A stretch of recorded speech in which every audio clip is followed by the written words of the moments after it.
அடகு கடையில் நகை திருடிய 2 நபர்களை முத்தியால்பேட்டை காவல்துறையினர் கைது செய்து சிறையில் அடைத்தனர். புதுச்சேரி கேண்டீன் வீதியை சேர்ந்தவர் அபிஷேக் குமார். இவர் சோலை நகரில் சொந்தமாக அடகு கடை நடத்தி வருகிறார். அதே பகுதியை சேர்ந்த சபரி மற்றும் பாரதி ஆகியோர் அடிக்கடி இவரது கடையில் நகைகளை அடகு வைத்து பணத்தை பெற்று செல்வது வழக்கம். இந்நிலையில் நேற்று முன்தினம் சபரி மற்றும் பாரதி ஆகியோர் பணம் கேட்டு கடைக்கு சென்றுள்ளனர்.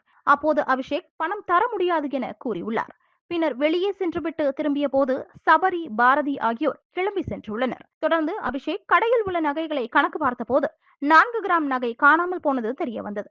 இதையடுத்து அபிஷேக் முத்தியால்பேட்டை காவல் நிலையத்தில் புகார் அளித்தார். அதன் பேரில் சபரி, பாரதி ஆகியோர் மீது போலீசார் வழக்கு பதிவு செய்து வலைவீசி தேடி வருகின்றனர்.